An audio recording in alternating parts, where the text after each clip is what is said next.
Алматы қаласы мемлекеттік архивінің жұмыс жоспарына сәйкес семинар оқуымызды бастаймыз. Қазақстан Республикасының жарияланған төтенше жағдайға сәйкес семинар оқу онлайн форматта өтеді. Бұл оқуды сіздермен жүргізетін ведомстволық және жеке архивтердің құжаттарын жинақтау бөлімінің архивисті мен Алжанова Айгерім. Бүгінгі тақырыбым істер номенклатурасын жасау және қалыптастыру тәртібі. Белгілі тәртіппен рәсімдейміз. Және бұны Қазақстан Республикасының стандартына номер 1037-2001 жылғы іс жүргізу және архив ісі терминіне қарап сәйкестендіреміз. Істер номенклатурасы Қазақстан Республикасының үкіметінің 2018 жылғы 31 қазандағы номер 703 қаулысымен бекітілген мемлекеттік және мемлекеттік емес ұйымдарды құжаттама жасау, құжаттаманы басқару және электрондық құжат айналымы жүйелерін пайдалану қағидаларына сәйкес жасалынады.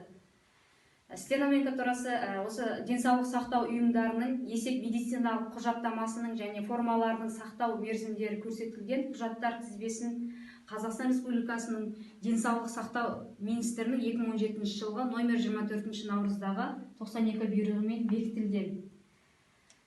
Және істер номенклатурасын сақтау мерзімдерін көрсете отырып, Қазақстан Республикасының мәдениет және спорт министрінің 2017 жылғы 29 қыркүйегінде номері 260 бұйрығымен бекітілген сақтау мерзімдерін көрсете отырып, осы мемлекеттік және мемлекеттік емес ұйымдарда қызметін жасалатын үлгілік қағидалық құжаттар тізбесі.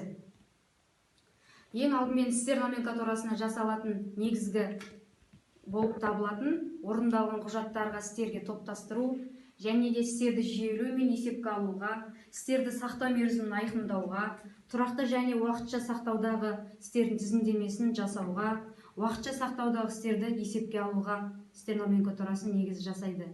Істер номенклатурасы жоғарыда айтып кеткен 128 тармақта істер номенклатурасы ұйымның қалыптасатын және ұйымға келіп түсетін барлық құжаттарды енгізіледі.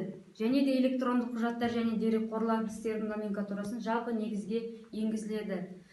129 тармағында жоғарыда айтылған қағидамыздың істер номенклатурасын ақпарат және тасығыш көрсетілген электрондық немесе қағаз құжаттардың нысанына тіркеледі. Және де ұйымның өздеріңіздің филиалдың қызмет бағытына қарай құрылымдық бөлімшелер басшылар бұрыштама қойылады. Үшінші айта кететін, ұйымның орталық сараптау комиссиясы қарауға беріледі.